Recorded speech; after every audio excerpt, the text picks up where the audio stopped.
The Navy may have fired Captain Brett Crozier, but his sailors would not let him go quietly. Chanting his name, sailors swarmed to say goodbye to Crozier, who sounded the alarm about a growing coronavirus outbreak on board the USS Theodore Roosevelt. Before departing, Crozier turned to wave farewell. Earlier this week, he begged Navy leaders to help the ship's crew in a letter first reported by the San Francisco Chronicle. "We are not at war," he wrote. "Sailors do not need to die." Acting Navy Secretary Thomas Modly says Crozier sent the letter to multiple people on an unclassified server rather than going directly to his leadership. To me, that demonstrated extremely poor judgment in the middle of a crisis.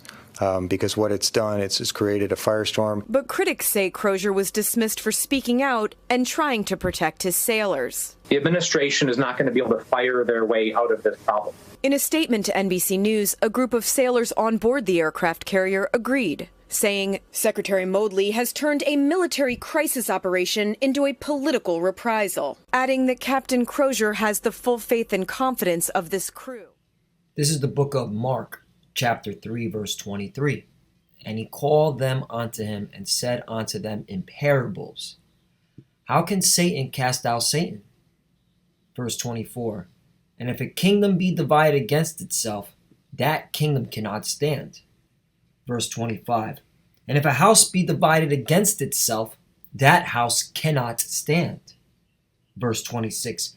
And if Satan rise up against himself and be divided, he cannot stand, but have an end. Barakatah Yahweh, Barakatah Yahweh Shai, Barakatah Yahweh, Barakatah Yahweh Shai. Yahweh is the name who the world ignorantly calls God, and Yahweh Shai is his son, who the world ignorantly calls Jesus Christ. First and foremost, I want to give all praises and all glory to Yahweh, Ba'ashem, Yahweh Shai, Ba'ashem, Wakar Kodash. Double honors to the apostles of Great Millstone, who well and taught us this truth. They are the true teachers for the nation of Israel on earth today. And salutation to the Akim out there pushing this truth in sincerity throughout the four corners of the earth and risking their life to do so for Yahweh, Ba'ashem, Yahweh Shai's sake. I'm Brother Samak from the GMS Miami camp. And yeah, the reason why I brought out the book of Mark, chapter 3, verse 23 through 26, is from the news clip I put in post-production, brought to you by NBC News, where you're clearly seeing a division among the hierarchy of America, which is also known as Babylon, which is also known as spiritually Egypt and Sodom. Okay, and these are the times that we're living in because America is divided. America's house is divided, and you can clearly see it through the military. All right? You could clearly see Donald Trump and his followers against this captain and his followers. I mean, people were cheering for this captain of the Navy, all right, for what he did. And you're clearly seeing a heavy division, all right, of your beloved kingdom, America. Okay? A house divided cannot stand. And you're seeing Satan casting out Satan. Because you all are adversary to the Bible anyway. But the point is, you're divided, and it's beautiful because we're living in the last days, and you're not going to be able to win the World War III. All right? So let's get into this article, Los Angeles Times, special report. The United States military and civilians are increasingly divided. And what caught my eye when I was reading this article, and this article is old, by the way. It came out in May 23rd, 2015. It says right here, this story says that the last 3 U.S. presidents never served on active duty. George W. Bush was put on active duty status for about a year during his training with the Air National Guard, according to a National Guard spokesman. And what I'm conveying here, the point I'm making is that all your presidents, okay, for the last couple of decades, all right, they've never seen combat. Your current president, Donald J. Trump, has never even set foot in the military. And yet he's talking reckless about a captain, all right, who has been in the military for quite many years. And so he's not just going to go public about his soldiers all right, suffering. He would go through the proper channels, the chain of command. And guess what? He was ignored. That's why he did what he did. And now what you have is a heavy division. And this is bad for your military, because you're seeing now the military questioning the president and his council. You have the captains, okay, the lieutenants, the sergeants questioning now, looking at their generals like, are they going to put me in harm's way? Are they not going to think about the welfare of my platoon, my unit, my troops? And this is dangerous, America. Very dangerous. And Donald Trump's never seen a day in combat. And he doesn't even listen, all right, to his men in uniform. And this is proof in the pudding. Let me see if there's more on this. Well, you know what? Let me get another scripture, another division scripture. Isaiah 19. And this is biblical, man. We're seeing it. Isaiah 19:2. And I will set the Egyptians against the Egyptians, and they shall fight everyone against his brother, and everyone against his neighbor, city against city, and kingdom against kingdom, right? And that's what you're seeing, mainly against you Edomites, you so-called white people. You're divided. And best believe a civil war is coming, all right? There's going to be class wars, civil war, all right? You're going to see troops divided, troops not even follow orders anymore. You're going to see certain squads, certain platoons, certain units just defect. You're going to have defectors. Oh, we're here, man. We're living in the last day. This thing is big, man. This Navy officer being cheered on by his Navy sailors, all right? And agreeing with what he did and not agreeing with the presidency and his council and those high-level officers at the top that deal directly with the president. So you see in a heavy division, and this is where we're at, because a lot of wrath is coming to America. Like I said, and I'm going to keep saying over and over and over again, COVID-19 is going to be the least of your worries. Least of your worries. So let's go into more of this article right here. It says, while the U.S. waged the war in Vietnam 50 years ago with 2.7 million men conscripted, meaning drafted, from every segment of society, less than 0.5% of the U.S. population is in the armed services today, right? Which proves they're going to have to instill a draft, and that's the end of the American military, because look at the generation now. Look at the young, I call them the purge babies. They don't listen to authority at all. They're not even following, okay, the guidelines and restrictions and rules that are in play right now with this whole COVID-19 bullshit. They're out there still hanging out, still partying, still trying to find a house to do their drugs in and shit. And that's why the American military is toast. The lower rate since World War III. America's recent wars are authorized by U.S. Congress, whose members have the lowest rate of military service in history. Right, even the U.S. congressmen, majority have never seen a day of combat in their life. Okay, even their children don't even go see a day of combat. Led by 367 commanders-in-chief who never served on active duty. All right, and never seen. I would change this. Never seen a day of combat in their life. All right, and George Bush did go active, but he never seen a day of combat in his life. All right, he doesn't know what it's like to be put in pressure. Okay, give quick decisions. And Donald Trump he's never been in the military. He's never been in combat. He don't know shit about war. That's why he's gonna fold. Surveys suggest that as many as 80% of those who serve come from a family in which a parent or sibling is also in the military, right? This proves why, there's such a division between civilians and the military. Why Donald Trump can't get it. Because he's a civilian. Why all these other congressmen can't get it because they're civilians. They never been put in position of stress when it comes to warfare.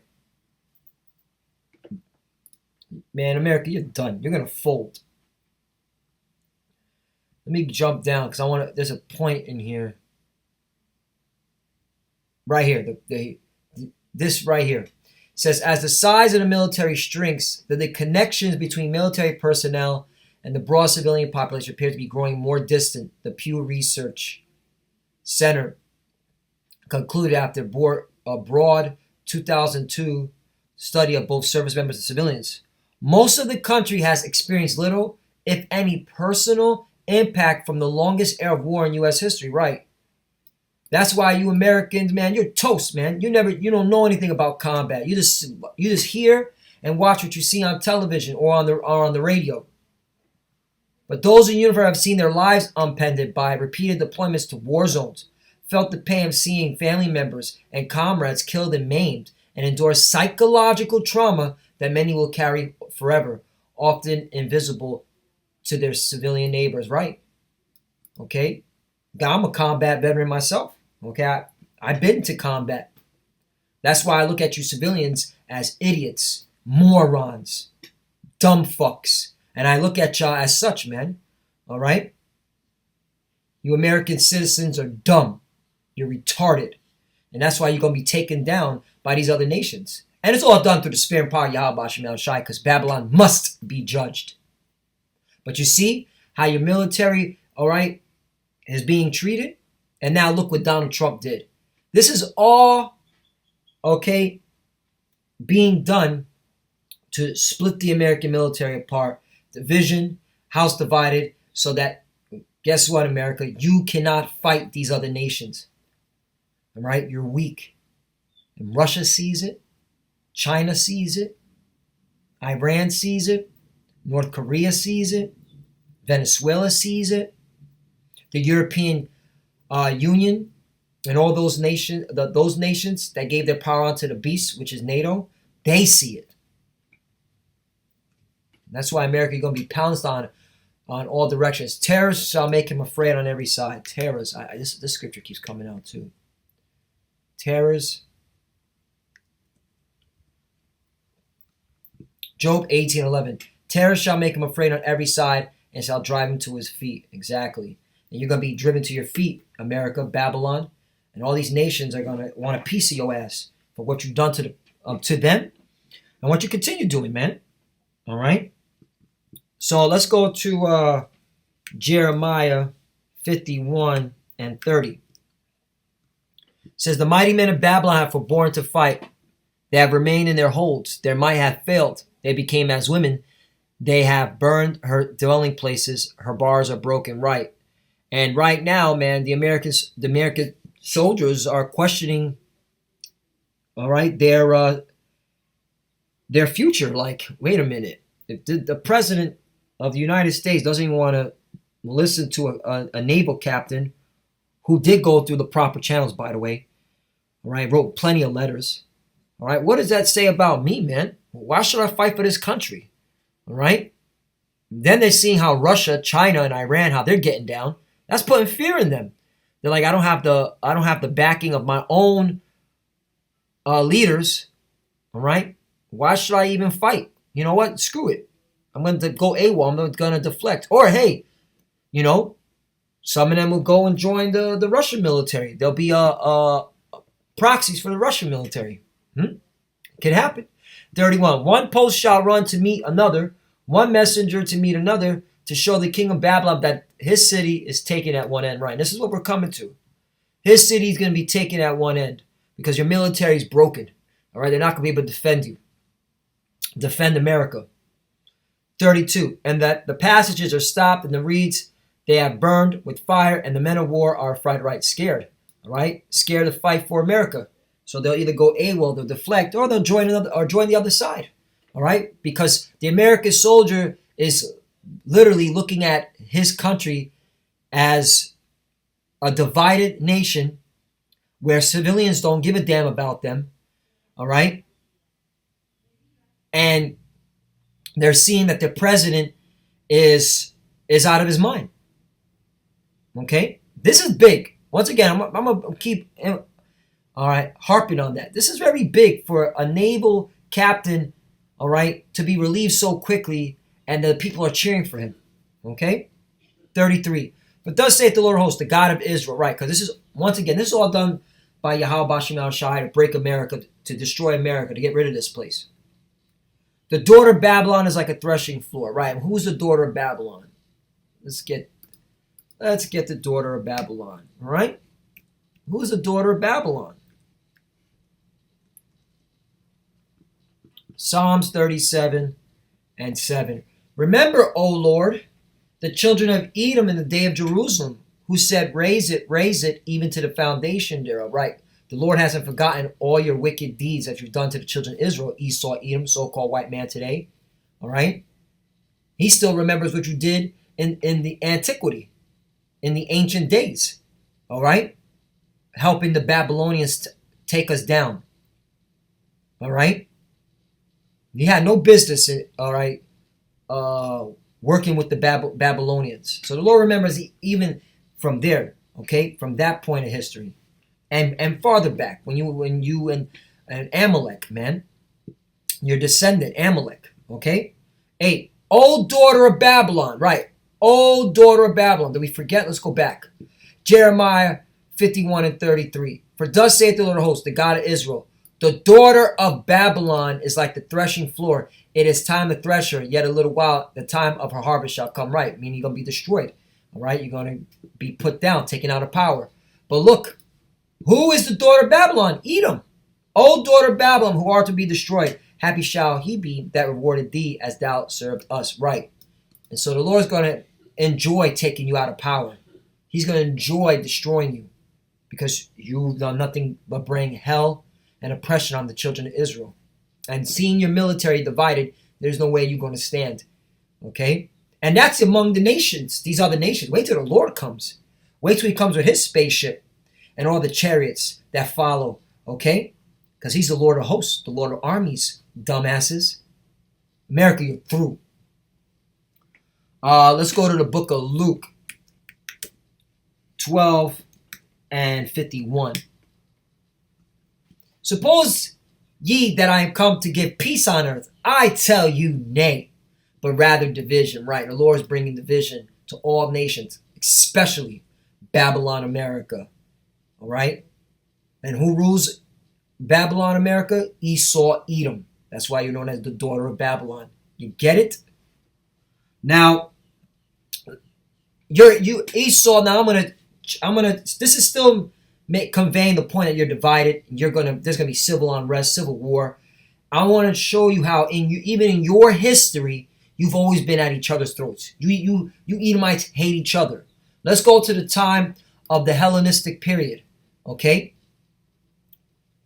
The Hellenistic world, the world of Alexander the Great. I'm just going to get to the point. It says, after Alexander's death, his empire was divided among his four generals. All right? The name by which they are still referenced from the Greek. And don't you Edomites, don't you so-called white people get your democracy, get your culture from the Greeks? All right? As well as the Romans? Here are the four generals. Licinius, Cassander, Ptolemy the first, and Seleucus the first Nicator. All right, that's why you have the Ptolemaic dynasty, and you have the Seleucus dynasty, and the Ptolemies and Seleucus. All right, the dynasties, they were always at each other's throat. Okay, let's get it. Let's get the account where. Well, first. Let's get to the first book of Maccabees, chapter 1, verse 1, to give you, even in the Bible, gives the history of when the Greeks came into power, all right, and how they got divided. First Maccabees, chapter 1. And it happened after the Alexander, son of Philip, the Macedonian, who came out of the land of Chetam, had smitten Darius, king of the Persians and Medes, that he reigned in his stead the first over Greece. Okay, there you go. Alexander the Creep, Alexander the Great. All right, that's in the Bible. That's right. The Bible has a history. It's also has historical documentations. But yet you clowns, all right, scoff at it. You clowns say that this book is a fairy tale. You're out of your mind. Verse 2. And made many wars and won many strongholds and slew the kings of the earth. Right, because when Alexander the Creep came into power, he pretty much took down the whole known world. All right? And went through the ends of the earth and took spoils of many nations, and so much that the earth was quiet before him, whereupon he was exalted and his heart was lifted up. Right? Because when you win wars and battles, you get that pride kicks in. And in America, you've been a prideful nation, right? You've been able to go into all these nations, all right? Just like Alexander, set up puppet leaders, okay? Using your CIA and your jackals, all right? And if that don't work, you start a war. Look what you've done in Afghanistan and Iraq, okay? So America, you've been doing the same thing like your ancestors, all right? Like the Alexander and the Creep, okay? For example. 4. And he gathered mighty strongholds and ruled over countries and nations and kings who became tributaries unto him. Right. Okay, that's why you have military bases all throughout the world. Okay? And these nations have become tributaries to you, America. All right? Doing the same thing. Nothing has changed. And after these things, he fell sick, right? Because he caught syphilis, some type of a STD, because he was a homosexual. He was a Mo. And after these things he fell sick and perceived that he should die. 6. Wherefore he called his servants, such as were honorable, and had been brought up with him from his youth, and parted his kingdom among them while he was yet alive. All right, meaning the kingdom got split into 4. All right. So Alexander reigned 12 years and then died, and his servants bare rule, every one in his place. And after his death, they all put crowns upon themselves. So did their sons after the many years. And evils were multiplied in the earth, which proves that when you Edomites came into power, you brought nothing but evil onto the earth. Okay? Which is why the Lord is going to bring you down, because you continue to have done this and you haven't changed. In fact, you've gotten worse with the evils. All right? Spraying chemtrails in the sky, poisoning the water, poisoning the food, GMO. Alexander the Creep and his 4 generals, when he died, didn't do that shit. Y'all went to another level in this time period. So now, let's get back into this article, just to give you that, right? So there's the 4. Now watch what this article says. It says, Greece at this time was not a unified nation, but a loose confederation of city-states, each which had its own patron deity, social structure, coinage, and government. These city-states would sometimes ally and sometimes war on each other, but their own common bond was their language. Right. That's why when civil war happens, you're gonna have certain states or certain groups. They'll fight with each other, then they'll fight against each other, and the only thing that has the common bond is the language, English. And to a greater or lesser extent, their religious belief structure. Right. Which is the most common religious belief structure here? Christianity. And right? And y'all still go in war against each other. They celebrated different festivals at different times of the year and made war in different ways. Right. And that's what's coming to America. Okay? Nothing new under the sun. Just like your ancestors did, Esau, Edom, you're going to do it here again. All right. So I want to get to this point right here. The Daci and Hellenization. These generals, Lysimachus, okay? It's hard, I always have a hard time pronouncing that. Cassander, Ptolemy, and Seleucus initially spent their time warring with each other for more territory, but even as they ravaged the land with battles, their very presence in the region encouraged the fusion of Hellenization, which had been established by Alexander. Right, same thing, okay?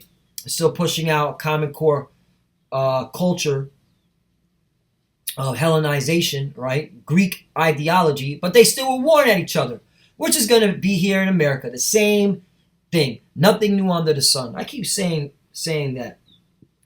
Let me bring that out. Ecclesiastes chapter 1, verse 9. The things that have been, it is that which shall be. And that which is done, it is that which shall be done, and there is no new thing under the sun. And clearly, Everything that happened, that's happening now, happened in the time of the Greeks. Division, all right? Generals fighting generals. Civilians against civilians. Egyptians, so on and so forth. The Egyptians against the Egyptians, right? Because you are the modern day Egyptians. But what your history shows, Esau, Edom, you've always been divided. And now it's time for your end. And by this happening with your captains and your captain naval officer bucking up against the his leaders and Donald Trump, it just shows that you're divided. So Lord willing, is edifying, and slack it for the slow computer. That's what happens. We have a lot of things open up, but Lord willing, this lesson was edifying. I want to give all praise and glory to Yahweh, Ba'Hashem, Yahushai, Ba'Hashem, Kodash. Double honors to the apostle, great millstar, Ruel, who taught us this truth. They are the true teachers for the nation Israel on earth today. And salutation to the Akim out there pushing this truth and sincerity throughout the four corners of the earth and risking their life to do so for Yahweh, Ba'Hashem, Yahushai's sake. Love you, brothers. Keep enduring. Keep the faith. As you can see, we're almost out here. Esau's house is divided. Shalom, and of course, Abba Babal. Shalom.